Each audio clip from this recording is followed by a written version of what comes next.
Well, I'm very reasonable. Ask Fred. Ask all the LDBC. Summertime. Let 'em breathe. Too much heat. Summertime. Let 'em breathe. Let 'em breathe. Too much. You know, I don't want a rematch for you, Dennis, because I am looking at Errol Spence. God, look what we got here. About September 28th, between Shawn Porter and Errol Spence Jr. for the unification of the welterweight division. 2 belts on the line, 2 guys with heart who's willing to put it all on the line. Good conditioning comes into play. But there's only one thing. There's a big factor here that we're missing.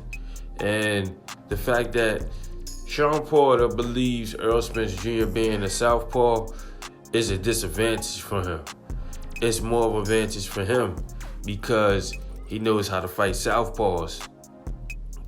Let's look at Shawn Porter's resume and take a look back at his resume and notice he hasn't fought a Southpaw since he's won the IBF title versus Devin Alexander, which was one of his most ugliest fights to history.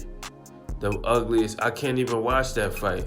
I mean, if you're going to win a title, the people who are fans of boxing should be able to watch that fight. That fight is one of the fights where I know where people got real turned off with Shawn Porter as a fighter, because him versus Devin Alexander was one of the ugliest fights, and he fucking won the title that night. You know? But this happened in 2013. How in the hell could that be a disadvantage for Errol Spence when you haven't fought a Southpaw in 6 years in the ring? And Errol Spence has been facing right-handed fighters for a while.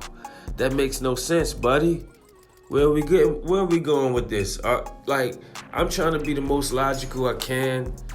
You know what I'm saying? A lot of people in the comment section saying the Porters is just trying to build up the fight, which I understand.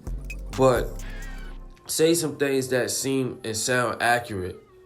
I don't believe believe that you believe that there is going to be an advantage for you being an orthodox fighter and him being Southpaw. And your last fight with a Southpaw was so ugly, and it was 6 years ago. I don't understand that. With the disadvantage, I mean, maybe your experience department at the welterweight division, when guys can't get you out of there or really push you back, maybe that's what you're banking on. But we all got a feeling that, you know, the outside is not where you want to be.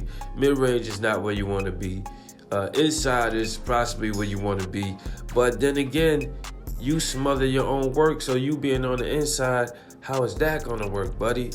You know what I'm saying? I can see Shawn Porter hitting Errol Spence. Now, I can see that.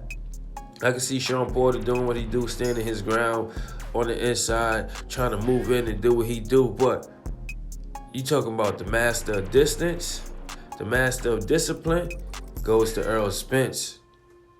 The master of distance and discipline goes to Errol Spence. And when I talk about discipline, I'm talking about discouragement. I'm talking about Errol Spence, how he looks after each round of every fight. The same. Game plan is on 100. We don't abandon it. We don't care. Okay, some people may think, oh, he's losing. No, we stick to the game plan. This is how Kell Brook got stopped. This is the eye of the tiger right here. Once we got a formula going, we not abandoning the game plan. We know we're going to break the fight at the end of the day, and Shawn Porter is to be broken. Whether you want to believe it or not, or think that Shawn Porter is going to come in and make it a rough and tough fight, I mean, that's what Errol Spence Jr. believes.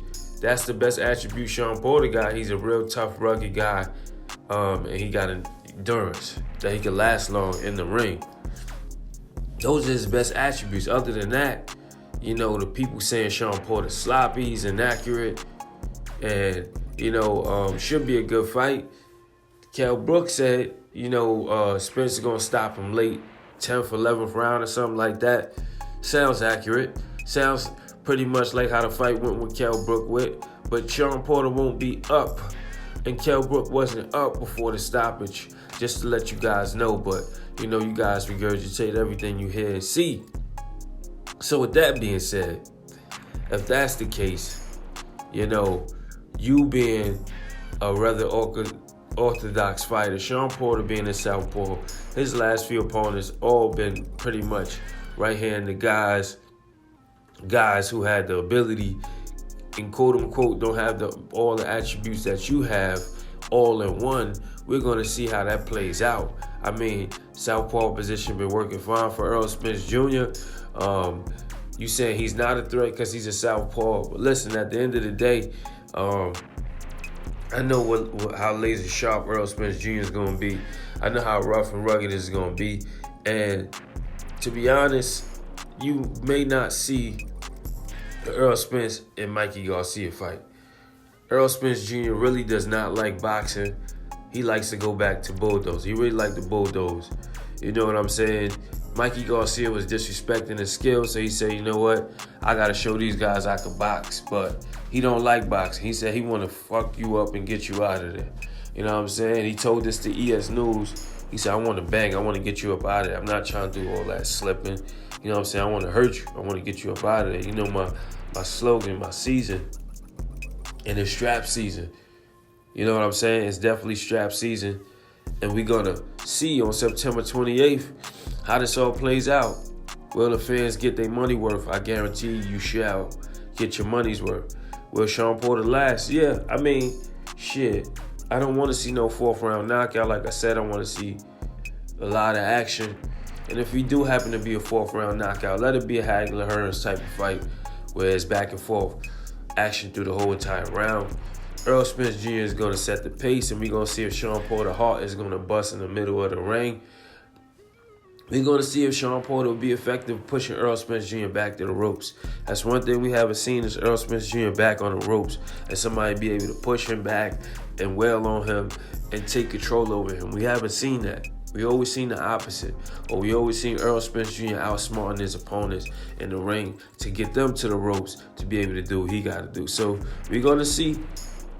Kenny Porter says this is the indestructible force versus the immovable object, and they're going to meet in the center of the ring. That sounds good, but, you know, we need to see that shit in the ring. September 28th. Then look at your eyes, rather be blind. Then look at you twice, look at your height. Easy to scoop, your first name is Ice. Timing is now, time in the night. Hand on my chest, giving me life. Gripping the hair, tight as a vice. Letting you down, lay down the pipe. Stop on the ground, then to reach heights.